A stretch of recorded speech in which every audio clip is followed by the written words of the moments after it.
A mi, al setembre, quan vam trobar les taules així de quatre, em va semblar bastant raro i per què estaven així. Però quan van passar els mesos ja em vaig acostumar i em va agradar. I a mi també, quan vaig arribar, també em va semblar raro, però després ens vam assentar i vaig conèixer els companys i tot, i em va semblar divertit. Quan nosaltres fem grups, que sobretot és un grup cada projecte de medi, doncs fem un grup diferent. Llavors ens repartim diversos càrrecs. Un és el material, un altre el secretari, un altre el coordinador, i hi ha càrrecs. Però en els altres temes, com solen ser més curts i el de medi sol ser més llarg, doncs sempre rotem el de medi.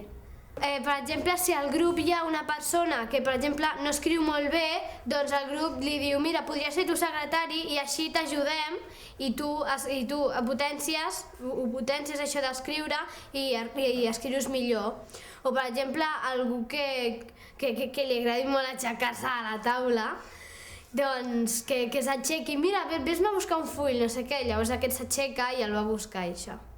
El portaveu el que fa és, quan la nostra professora ens diu alguna cosa que hem de pensar en grup, doncs llavors aquella persona s'aixeca i ho diu, perquè creiem que ho diu bé, que hi llegeix bé. Jo crec que treballar en grup t'ajuda a fer noves amistats amb gent que no en tenies tanta, i si ets vergonyós o vergonyosa t'ajuda a obrir-te més a la gent i també a poder escriure millor i coses així que et poden servir molt per a altres anys. Jo crec que treballar en grup és molt millor, perquè si per a algú li falla alguna cosa, no li agrada molt, li costa, li podem ajudar entre tots i podem obtenir més èxit. Com per exemple, al Barça, si ara el Messi juga sol, no marcarà tants gols com fa ara, i en canvi necessita l'ajuda d'un equip. Vale, tu podries ser la secretària si vols. Sí. L'Ainhoa, la coordinadora, jo el material i tu el portaveu. Vale, la portaveu. Vale, qui vol començar a dir què pensa ell? D'acord, puc començar jo? Sí. Vale, jo crec que hauria de tindre un poc, perquè crec que manté una estructura començant d'allò més general, però després la resta es presenta en forma més desordenada. Perquè jo, per exemple, veig la seva silueta que està correcta, però després les frases no crec que estiguin gaire correctes. Jo estic d'acord. Algú no està d'acord? Jo no, jo li he posat un molt bé. Perquè penso que està ben ordenat, els paràgrafs estan ben posats i té un ordre lògic i va d'allò més general o més concret. I per què creus que està ordenat? El del zoològic, creus que va abans que el del mar? Sí. Vale. I tu per què creus que no?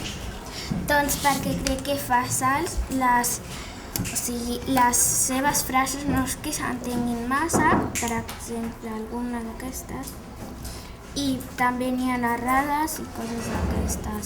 Bueno, segueix bé això, però diguem-li que està com una mica desordenat. Doncs, si voleu, li podem posar un bé, ni un molt bé ni un poc, perquè així estem entremig i... Sí. D'acord. Ara mirarem l'apartat de coherència. Qui vol començar per valorar?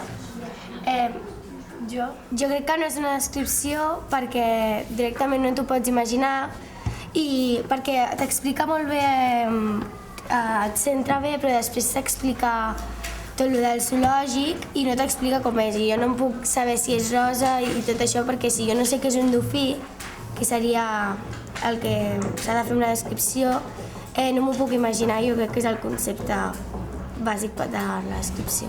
Jo crec que tens raó, perquè comença bé però després es lia. I clar, si tu llegeixes això necessitaries més informació, perquè només et quedes amb una experiència i alguna descripció i ja està. Però jo el que he après és a treballar en equip, a ser flexible a la raó, perquè potser un company meu dona una proposta i potser a mi m'agrada més la meva, però potser pel treball que hem de fer és millor l'altra, i a ser flexible a la seva proposta i el que passa és que sempre costa doncs, no que posar-nos d'acord en el que volem fer. Jo també ha sigut una cosa que he notat molt, ha sigut com escoltar els altres. Abans, quan treballàvem de forma individual, tu tenies la teva raó i no escoltaves res, o sigui, deia la mestra l'exercici i ja està. I a part d'això, crec que una cosa que hauríem de millorar és que quan diem moltes raons, un parla, l'altre parla més fort i fem molt de soroll. Però bueno, és una cosa que s'hauria de millorar.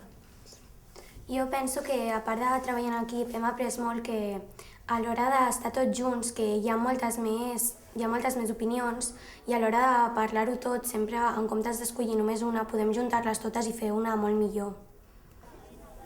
Sí, bueno, jo penso que aquests els meus companys que sempre som normalment 4 o 5 a la taula i 4 o 5 pensen millor que una persona sola i surten millors idees, però el problema és que alguns tenen les idees que pensen que són millor dels altres i a vegades hi ha gent que no és flexible del tot a les idees del seu company i bueno, això és una cosa que s'ha de millorar, però normalment això surt molt bé i jo crec que el bo de treballar en equip és que el teu company et pot ajudar quan tu no entens alguna cosa i tu li pots ajudar a ell. És com un intercanvi d'informacions, s'ajuda un a l'altre. I també està molt bé que els equips els facis tu, la Mercè, perquè com que nosaltres sempre ens posem amb els amics, doncs així aprenem a treballar amb gent que potser no estem molt a gust, però que es pot millorar i bueno, així.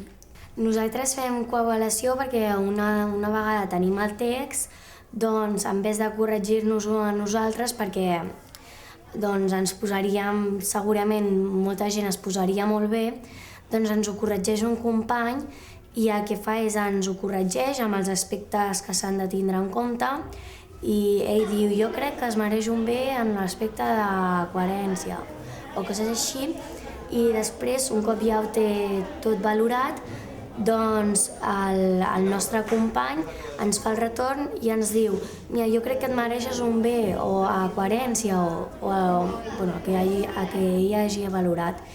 I llavors, clar, tu per exemple potser no estàs d'acord i llavors doncs s'ha de parlar i hem de mirar què és el que creiem que seria convenient parlar al text. Doncs aquí a l'escola hem estat treballant el treball cooperatiu, però al treballar tant, a fora de l'escola també. Per exemple, jo d'extraescolars faig vòlei i el vòlei no es juga sol, per tant has de treballar molt en equip i cooperar amb els teus companys.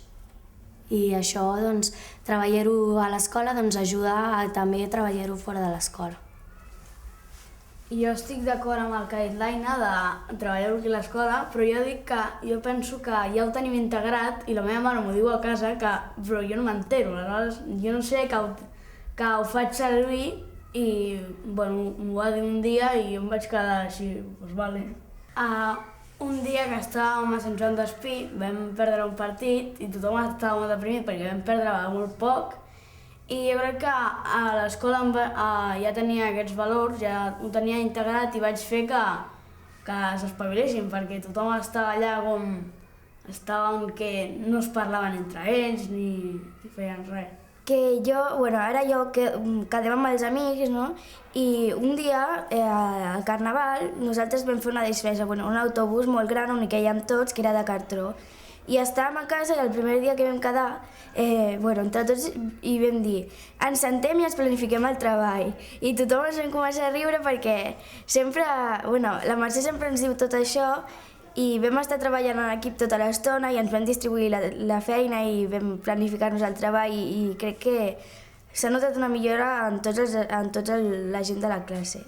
I també quan quedem, que potser no és el Carnaval sinó en un altre moment, crec que ara no és tant com abans, ara cooperem més i estem més junts i fem un per l'altre si hi ha algun problema, coses així. Crec que en aquest aspecte hem millorat dintre la classe i fora. Que és millor treballar en grup perquè t'ajuden més els companys, però si estàs individual o amb algú, però només un, no t'ajuda tant perquè només és un i no estàs tan content. Treballar en grup i que ha estat bé perquè si no treballes en grup ho fas pitjor, no? I si treballes en grup, com t'ajuden més, es pot fer millor. Fa poc no entenia molt les divisions, però treballant en grup em van ensenyar més com es feia i ara ja les tinc molt clares. I quan ens explica la professora, si no ho hem entès, que tots els de la taula ho fem aquell exercici i si ens surt bé, és que hem après tots junts.